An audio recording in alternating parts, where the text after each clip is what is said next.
So good morning, good afternoon, everybody, and welcome to our slightly delayed but equally epic presentation here today at Exploring by the Seat of Your Pants.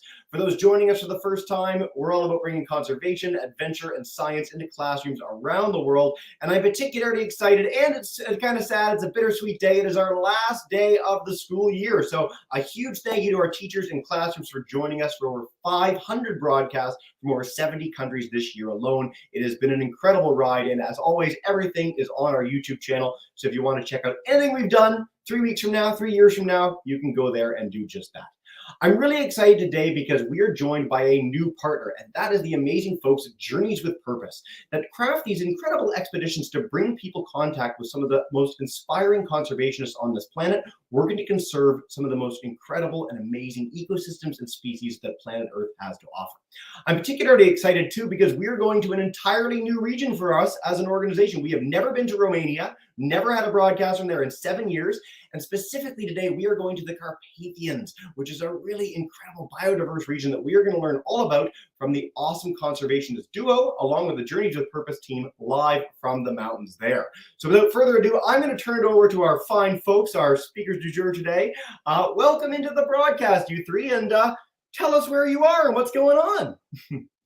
Thanks for having us, Jesse. Hello. Hey. So Carpathians are a place that, as I mentioned, we've never been there before. A lot of kids think about conservation. They think Amazon, they think East Africa, they think the Great Barrier Reef. Where are you? And can you tell us a little bit of the context and some of the creatures and landscapes that you have there? Yeah, sure. We're here in the Carpathian Mountains. The Carpathian Mountains are the wildest part of Europe that is left. Big forests full of wolves, bears, and lynx. We were a bit late today because we ran into some bison, and we had to stop on the way. And one of the most beautiful places in Europe, and Romania definitely is the most beautiful country that we have in Europe. There's a few that give you a run for your money, but no one's here to combat you today on that assertion, and I like it very much. Now, you mentioned running into bison. Now, as I understand it, bison are fairly recently reintroduced to this area. Can you tell us a little bit of the story of how that came to be and why that's so important? Exactly, yeah. We believe that bison, at least in our area, it was a missing species, and it's one of these really important keystone species that we need in our ecosystem because they have such an important impact on the vegetation, and with that impact on the vegetation, you have a whole lot of other, really ecologically important factors. You get more insects, you have dung beetles, you get more birds. So they're really increasing biodiversity just by being present in these forests. And they were missing for about 200 years from Romania, and there have more reintroduction programs have been going on already. We had a third one, and we hope that we'll be able in the near future to actually connect, these three different small populations in the Carpathians. Fantastic. You hit upon two things that we cover a lot in our Canadian broadcast. We work with Parks Canada very closely, and they've talked about the importance of bison, not only as a sort of ecosystem engineer and an iconic species, but as something that's been really central to the people living across coast to coast across Canada. You also highlight conservation corridor, this necessity of linking together populations and regions so that animals can traverse them in a safe way, sort of free from the potential harms of poaching or habitat loss. Now, you two personally, we didn't get a chance to do as much of an intro as I would have liked. So I'd love to hear a little bit about your story because you two are really, really inspiring in the work that you've done in the region. You have a fantastic scientific background. So please, I'd love for our audience today to get a chance to hear who you two are and why you're here today as our guest experts. Sure. Well, whoever. So we have a very similar story, to be honest. I originate from Bavaria, from Germany. I grew up in an area close to the Czech border, so in the very, very southeastern part of Bavaria and of Germany. And this was an area which was very, very poor. It was underdeveloped. The younger generation was all leaving. And so the only thing that remained there and which was there was nature. And so the government decided to make a national park in that area to attract visitors, because that was the only possibility where the locals actually could make some money from this area. And so this national park not only became a big visitor attraction, this national park on top became, you know, the best and the foremost national park of Germany, with an area, you know, that is now where wilderness is coming back, where wolves are coming back, where lynx are coming back, where a lot of smaller species are coming back.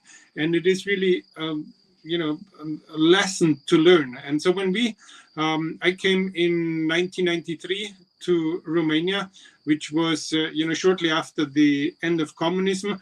And I came here actually to study wolves because I'm a wildlife biologist and I really liked wolves. And wolves were Romania was the country that had the most wolves in Europe. And so what I did is I started this project, and I thought, you know, within 3 years I have learned enough and I go home.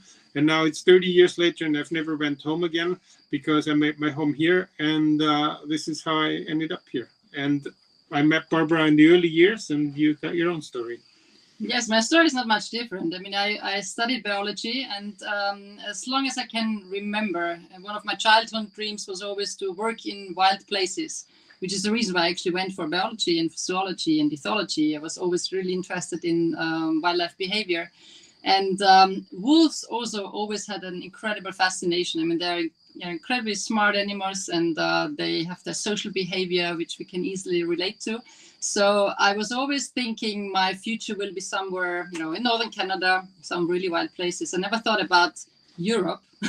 Out of all places, Europe is not, you normally don't connect it to wild places. But then I got this possibility to get to Romania and see these absolutely beautiful forests, and have my first contacts with wolves, bears, lynx, and and then of course my first contact with Christoph. This is how I ended up there.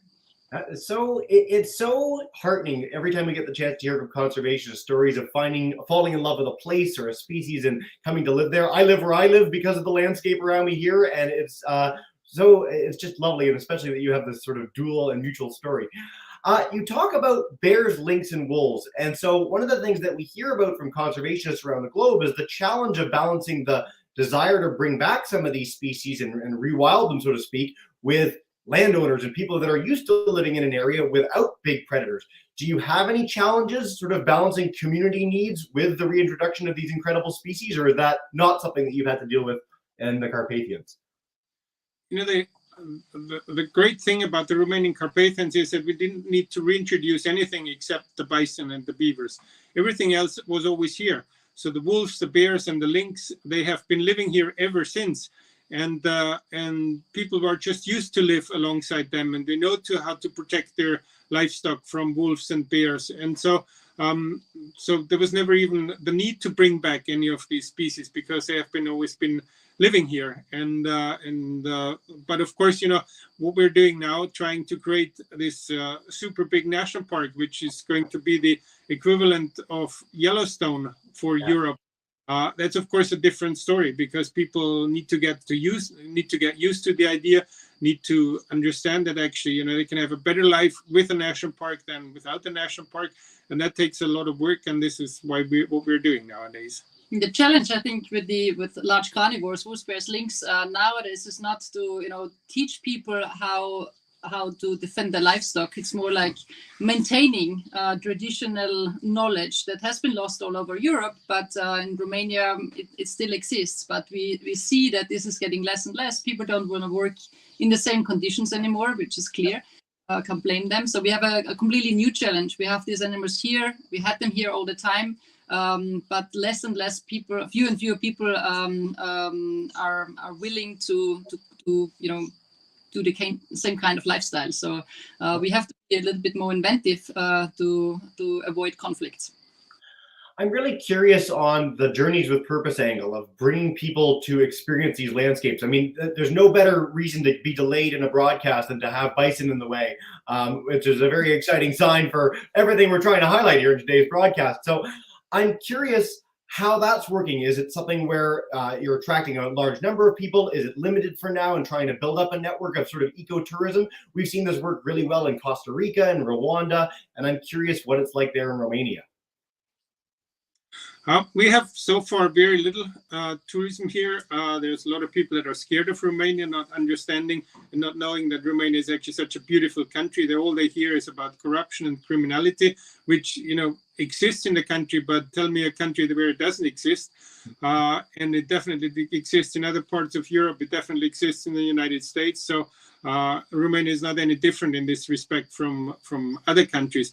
But we want to have people coming here, and obviously, you know, we want to have a good guidance of which people should go to, because if you have too many people going into really wild places, and of course, you know, there's a risk that you destroy these wild places. So it should be attractions for people that don't want to have, you know, huge efforts in walking long distances, so that they can have a view of this beautiful forest and these beautiful mountains. But, you know, they sort of stay at the periphery of it, maybe. And then you have other ones that are sort of more the hardcore people, and they want to go deep into it and they want to really experience it.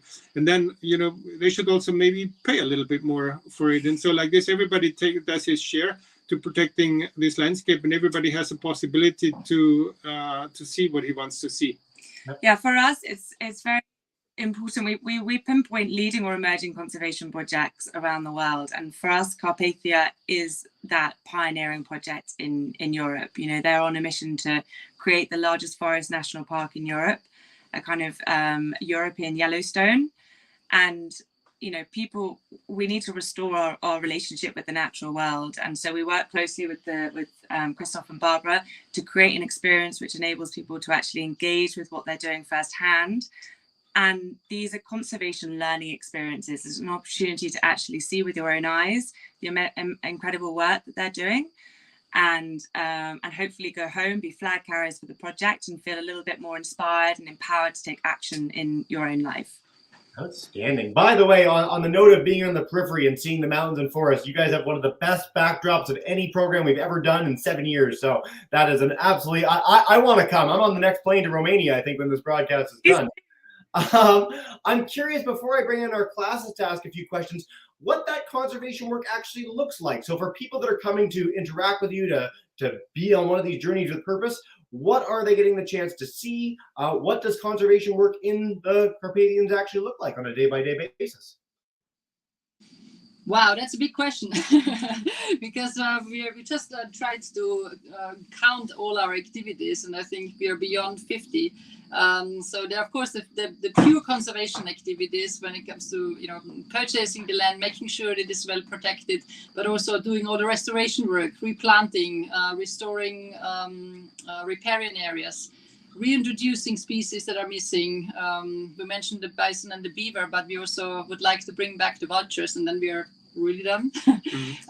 But that is only one side, and the big amount of our work nowadays is really working with the communities, working with local people, you know, communicate about what we are doing, integrating them into the economic concept of the future national park, because only that will help us to create communities that actually can appreciate and value the national park. Any national park that is being implemented just you know, because of the conservation value and does not have the support of the people living around this is prone to fail. So this is what our main focus is on the moment, working with people, encouraging them to, you know, make use of the forest and make use of the national park and conservation work in a very sustainable way. That's a beautiful answer. I don't know if you had any more to add to that, but I was just going to say, like, that the essence of community conservation is something that we've heard around the globe this year. It's really become a rallying cry for conservationists globally, as opposed to the old model of just come in, let's protect an area, let's ignore the needs of local people, communities.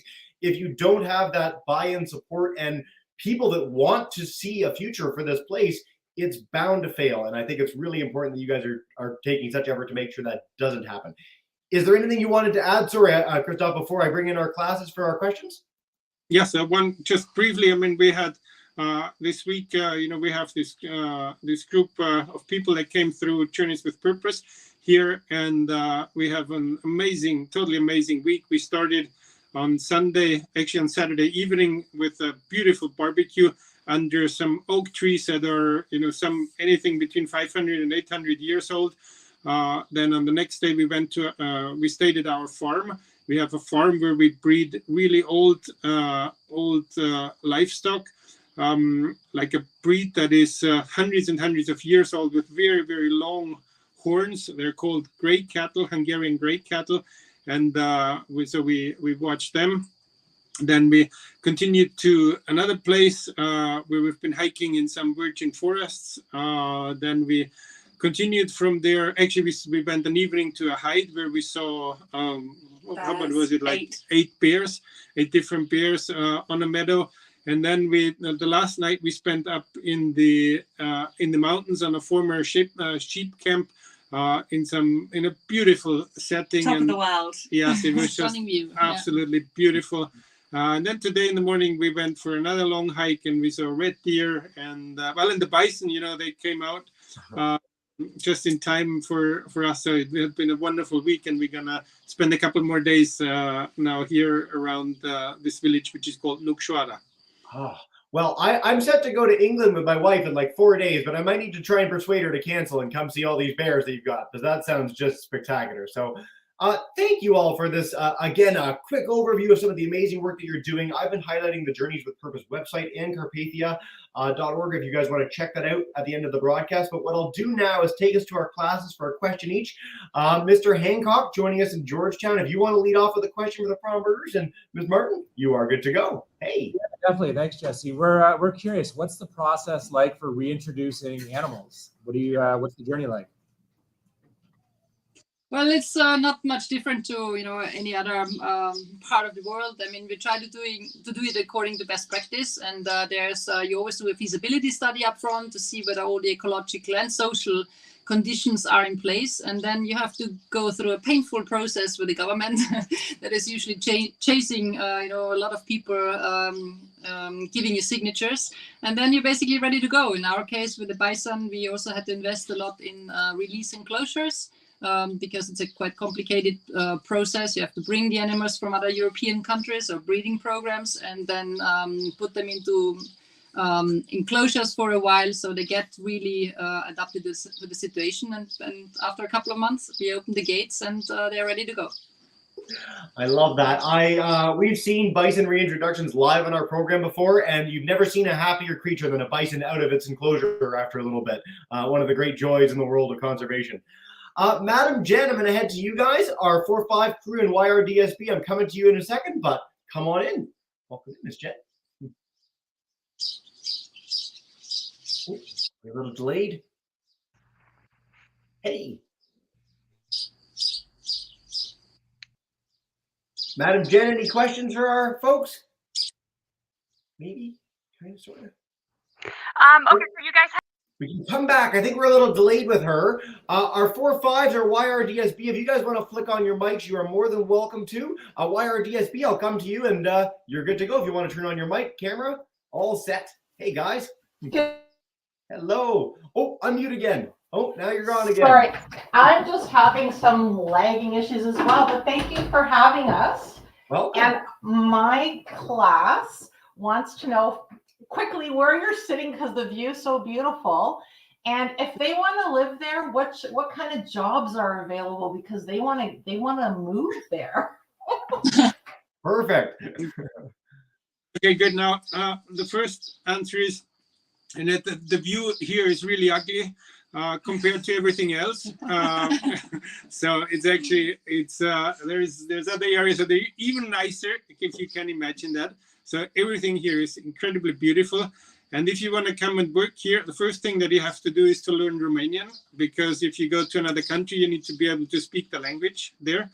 And then you can be everything. You can be a ranger, you can be a researcher, you can work in communication, you can work as a lawyer, you can work in finance, you can work in business development. If you're very good in IT, IT is also in Romania one of the top positions now. Yeah, it's a very valued skill. You can also put IT skills into something good for nature. And you can even be a drone pilot. I love this. Every time we get this message, it's so important for kids to know. Because when I grew up, I thought, you know, if you're going to be in conservation, you've got to be a biologist. You've got to be a professional. You've got to have the PhD. 87 years in school, I think, is the exact figure. And it's so heartening for students to know that that's not the one-track approach. There are many ways to get involved in saving species, habitats, if you so desire. So I'm really, really glad we got that message. Madam Jen, you're a little delayed, so I will just share from the chat, but I appreciate you typing in the question in such detail. You mentioned having to bring in animals from different parts of Europe. How do they bring them over? Is this a truck? Is it a helicopter? What's the deal? And how do you keep an eye on these animals in such a vast space? Is there a way to monitor something like a bison very easily? Mm-hmm.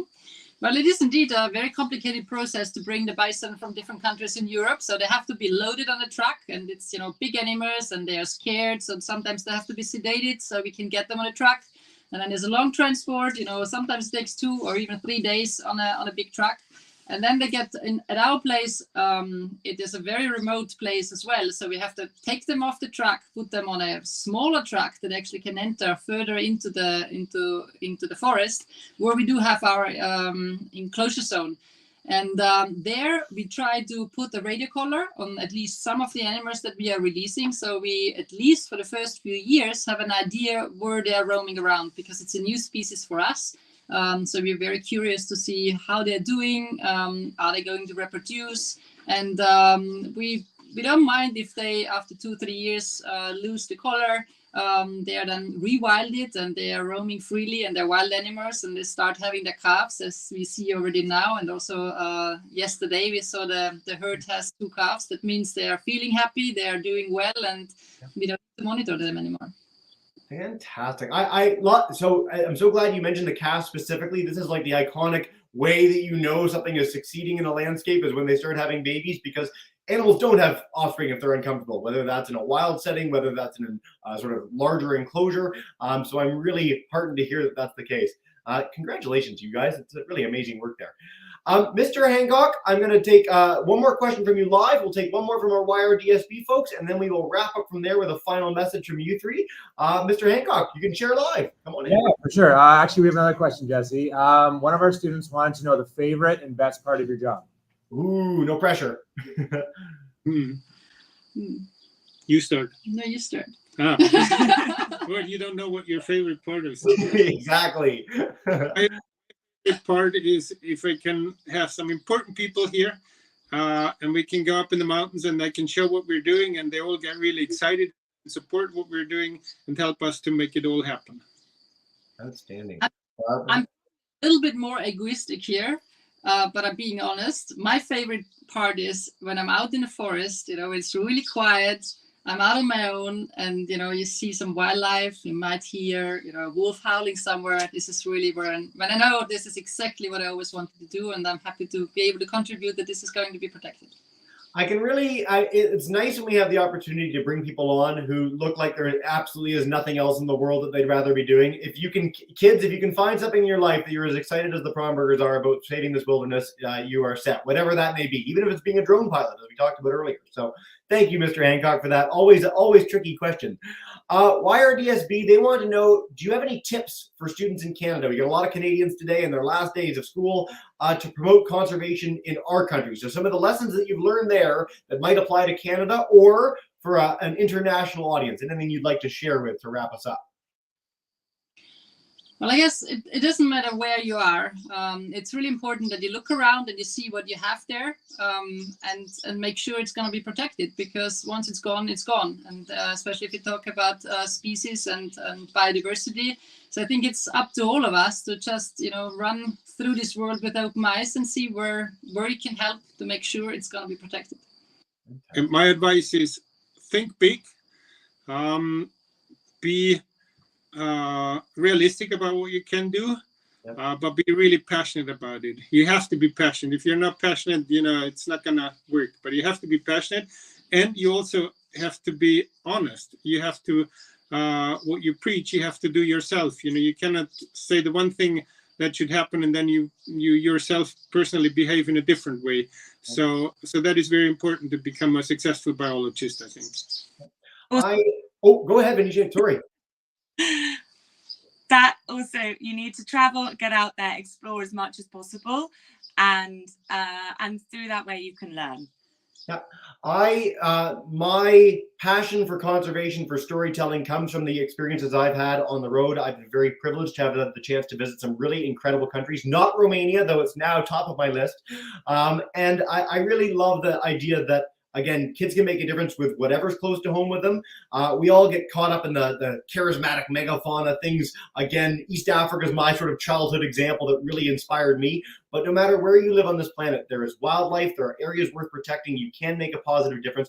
And if there's one thing that we've seen from kids this year and in our entire 7 years of operation, it's that kids are full of hope. You, as a generation, know so much more than we did going in. You're so passionate about protecting it. And again, through experiences like what's being offered by Journeys with Purpose, you have that chance to see and really engage firsthand with some of the best people doing the most amazing work. So it's been a real pleasure having you all on today. I hope you have a wonderful, wonderful rest of the expedition with your crew out there now. I will highlight again, journeyswithpurpose.org, specifically their Carpathia adventure, if you guys want to check out the website there. And if you want to find out more about the amazing work the Kronbergers are up to, carpathia.org is a fantastic one-stop shop, has a lot of amazing resources to go on and more. From you three, thank you so much for joining us from country number 154 or something on our list of broadcasts. We look so forward to doing more Journeys with Purpose broadcasts in the new school year. And thank you for helping us wrap up this one in such style. We really appreciate you being here. Thank you. Bye, everyone. Bye, everyone. Have a wonderful day. I'll bring in our classes to say farewell as well. YRDSB. Bye, everyone. Thank you so much. Farewell, guys, and bye.